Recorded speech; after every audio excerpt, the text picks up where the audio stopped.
سورۃ النحل سے آیت نمبر 75 میں اللہ رب العالمین نے کتنے واضح طور پر ذکر فرمایا کہ ضرب اللہ مثلا عبدا مملوکا لا يقدر على شيء. اللہ فرماتا ہے کہ ہمارے کچھ مخلوق میں سے بندے ایسے ہیں جو مملوک ہیں، یعنی وہ تابع ہیں، ان کے پاس کوئی اختیار نہیں ہے، کسی چیز کے مالک نہیں ہیں. اور لا يقدر على شيء، نہ ہم نے ان کو کوئی عزت دی ہے، نہ ان کے پاس کوئی قدر ہے، نہ ان کے پاس کوئی اختیار ہے. لا يقدر على شيء، کسی چیز کی وہ طاقت نہیں رکھتے. قرآن خود کہتا ہے، قرآن کہہ رہا ہے لا يقدر على شيء، وہ کسی چیز کی طاقت نہیں رکھتے، انہیں کوئی عزت نہیں ہے، انہیں کوئی کرامت نہیں ہے. وہ جب ان کے پاس کچھ ہے نہیں تو دیں گے کیا؟ کہنے کہ دیکھیں، میں نے کہا آگے بھی تو پڑھ، آگے بھی تو پڑھ، یہ تو تیرے نانا کا تعارف ہو رہا تھا، اب اولیاء کا جو تعارف ہو رہا ہے وہ بھی تو پڑھ. آگے اللہ فرماتا ہے کہ ضرب اللہ مثلا عبدا مملوکا لا يقدر على شيء، پھر فوراً خدا نے کہا ومن رزقناه منا رزقا حسنا فهو ينفق منه سرا وجهرا هل يستوون الحمد للہ بل اکثرهم لا يعلمون. پوری آیت پڑھ. اللہ نے فرمایا کہ محبوب جو ہمارے دشمن ہیں، ہماری بارگاہ سے راندہ کر دیے گئے، ان کی مثال مملوک کے ہیں، یعنی ان کے پاس کوئی اختیار نہیں ہے، وہ نہ کسی چیز کے مالک ہیں بلکہ مملوک ہیں، تابع ہیں، قائد نہیں ہیں، سیادت ان کے پاس نہیں ہے، ذلت ان کے پاس ہے، قیادت ان کے پاس نہیں ہے، پسپائی ان کے پاس ہے، عزت ان کے پاس نہیں ہے، ذلت ان کے پاس ہے، اختیار نہیں ہے، کمزوری ان کے پاس ہے، کچھ دے نہیں سکتے، یہ منصب ان کو نہیں دیا گیا. پھر آگے فرمایا لیکن اے محبوب کچھ ہمارے بندے ایسے ہیں ومن رزقناہم منا رزقا حسنا، جن کو ہم خاص وافر حصہ دیتے ہیں. تو یہ میں نے کہا مولانا احمد رضا صاحب نے لکھا، یہ اللہ نے فرمایا ہے. میں نے کہا پڑھنا پوری قرآن کی آیتیں. اللہ فرماتا ہے ومن رزقناہم منا، اللہ کہتا ہم دیتے ہیں. یہ کہتا اللہ کون دیتا؟ ہم نے کہا منا، ہم دیتے ہیں. خدا کہتا ہے تو کہتا اولیاء کو کچھ نہیں ملتا تو دار اسلام سے نکل جائے گا، اس لیے کہ قرآن کا انکار ہوگا. قرآن کہتا ہے ومن رزقناہم منا، ہم رزق دیتے ہیں. رزق سے مراد اناج نہیں بلکہ رزق سے مراد ہر رحمت، ہر مرتبہ، ہر عزت، ہر شرافت و عزت و اختیار کا منصب خدا کہتا منا، ہم دیتے ہیں، ہم دیتے ہیں. جب خدا یہ کہے ہم دیتے ہیں تو شرک نہیں. ہم نے کہا بڑے اختیار والے اولیاء ہیں تو شرک کیوں؟ کیونکہ ہم نے تو ملنے کے بعد تعریف کی ہے، خدا تو دینے کے ساتھ ہی تعریف کرتا ہے.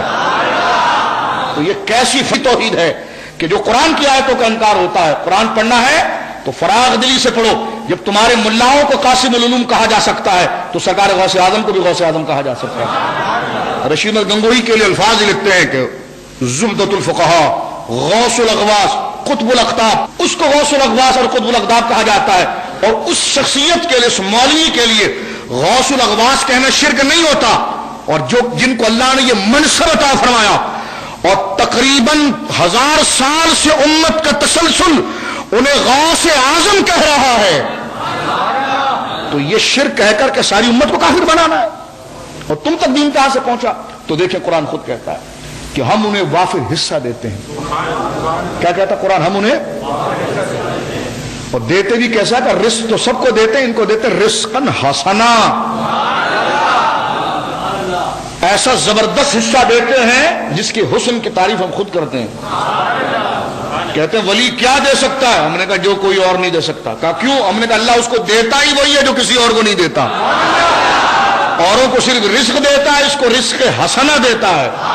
تو رزق کی صفت کو خدا نے خود بیان کیا ہے. اگر وہ لفظ حسنہ کے اندر کوئی حسن نہیں تھا تو اس کو رزق کی صفت کیوں بنائی خدا نے؟ اور اللہ فرماتا ہے جب ہم انہیں رزق حسنہ دیتے ہیں تو یہ کہتے دے تو دیا نا، تو دے دیا تو بات ختم ہو گئی. ہم نے کہا وہ دینے کے بعد وہ شٹر گرا کر تالا نہیں لگا دیتے، بلکہ خدا یہ کہتا ہے کہ ہم ان کو دیتے ہیں، مال ہمارا ہوتا ہے، دیتے ان کو ہیں.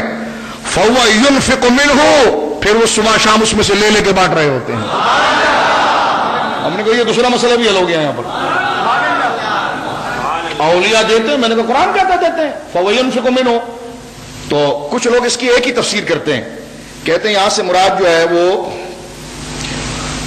بے جان اور جاندار کی ہے، کہ یہاں پر جو ہے یہ تفسیر کی گئی، تفسیر موجود ہے کہ اللہ رب العالمین نے یہاں پر بتوں کا رد کیا اور بتوں کی مثال اللہ رب العالمین نے دو شخصیتوں سے دی ہے. ایک یہ دی ہے کہ جناب بت یہ ہے کہ وہ بالکل بیچارہ ہے, اس کے پاس کچھ بھی نہیں اور وہ بالکل بے جان ہے, اور ایک ایسا ہوتا ہے جو جاندار ہوتا ہے, وہ اپنے مطلب کے کام کرتا ہے. تو اللہ نے فرمایا کہ دیکھو کافروں کے یہ دونوں برابر ہو سکتے ہیں. جب یہ دونوں برابر نہیں ہیں اور جو اپنے کام خود اپنے ہاتھ سے کر لیتا ہے تمہارے بت سے اچھا ہے, تو تمہارا بت خدا کیسے ہو سکتا ہے؟ یہ ایک مثال قرآن نے سورہ نحل میں جو یہ آیت چل رہی ہے اس کی تفسیر مفسرین نے یہ کی ہے, اور قرآن اپنی ہر تفسیر پر حجت ہوتا ہے. دوسری تفسیر علماء نے یہ اس کی ہے کہ مراد مومن اور کافر ہے. کافر کی مثال یہ ہے کہ جس کی کوئی عزت اور قدر نہیں ہے, اور مومن کی اس مثال یہ ہے کہ اس کو ایمان کی دولت دی گئی ہے. اور تیسری تفسیر امام ابو منصور ماتریدی علیہ الرحمٰ نے تعویلات اہل سنہ میں, جو اہل سنت کے عقائد میں امام ہے, غالباً 1313 ہجری یا اس کے لگ بھگ آپ کا سن وصال ہے, لیکن گزرے یہ تیسری صدی ہجری میں. علم کلام کے دو امام بڑے مشہور ہوئے ہیں, ایک امام اشعری اور ایک امام ماجد ماتریدی. تو امام ماجد ماتریدی علیہ الرحمٰ جو اہل سنت کے دلائل کو معتزلہ, شیعہ, رافضیہ کے مقابلے پر ثابت کرتے ہیں اور دلیل لاتے ہیں, اور ان کے ایجاد کردہ اصول اہل سنت کی ریڑھ کی ہڈی ہوتے ہیں. اور جس طرح فقہ کے اصول ایجاد کرتے ہیں امام اعظم ابو حنیفہ, اسی طرح عقیدے کی تفہیم کے اصول, عقیدہ گڑھتے نہیں, عقیدہ تو قرآن حدیث میں آ گیا ہے, لیکن اس کے سمجھنے کے لیے قانون و ضابطہ بناتے ہیں امام ابو منصور ماتریدی علیہ الرحمٰ. تو تعویلات اہل سنہ ان کی تفسیر چھپ چکی ہے بیروت سے, ہمارے پاس موجود ہے.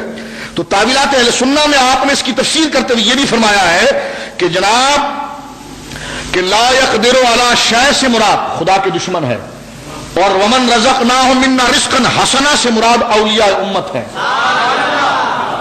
یہ تفسیر بھی آپ نے, اور ظاہر سی بات ہے کہ اس میں دونوں طرح کی تفسیر ہو سکتی ہے, اور ہم تو یہی کہتے ہیں نا کہ بد مذہب بتوں کو اور مزاروں کو ملانا چاہتا ہے, اور خدا یہیں پر بت اور ولیوں کو جدا کر رہا ہے.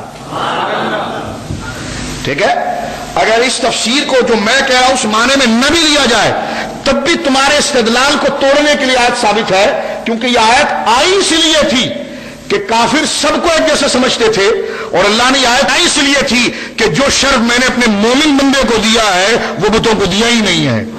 تو یہاں سے ہمارا استدلال پھر بھی ثابت ہوتا ہے کہ جو مرتبہ مقام اولیاء کا ہے وہ بتوں کے پاس نہیں ہے, وہ مندروں کے پاس نہیں ہے. جو مندروں پر چڑھائے ہوئے چڑھاوے ہیں اس کا اولیاء کے نیاز سے کوئی تعلق نہیں ہے, وہ چڑھاوے حرام ہیں اور یہ نیاز برکت ہیں. ان کے مورتیوں پر پڑی ہوئی چادریں جو ہے وہ لعنت کا باعث ہے, اور ان کی مزاروں پر پڑی ہوئی چادریں جو ہے وہ کرامت اور عزت کا باعث ہے. اس لیے کہ کپڑا تو دونوں ہے, اس پر لعنت اس کے وجود کی وجہ سے ہو رہی ہے اور اس پر رحمت اس بادشاہ کے وجود کی وجہ سے ہو رہی ہے. ٹھیک ہے, یہ کہہ دیجیے کپڑا ہے, تو میں نے کہا ماں اور بیوی میں فرق کرتے ہیں آپ؟ کہ لگے ہاں, تو میں نے کہا پھر ولی اور بت میں بھی فرق آپ کرتے ہوں گے. یہ نیچے اتر کے ایک مثال پیش کرتا ہوں, یہ دونوں طرف دونوں جگہ مٹھائی بانٹی جاتی ہے, دونوں جگہ چادریں ہوتی ہیں, تو میں نے کہا دونوں جگہ عورتیں ہوتی ہیں, کوئی مرتبے میں فرق ہوتا ہے آپ کے وہاں؟ کہ لگے جی ہاں ہوتا تو ہے. تو میں نے کہا جس طرح ماں کی عزت اور بیوی کی عزت میں ایک احترام کے درجے میں فرق ہوتا ہے, اسی طرح یہاں پر بھی بت میں اور اولیاء کے اندر زمین اور آسمان سے زیادہ احترام کا فرق ہوتا ہے.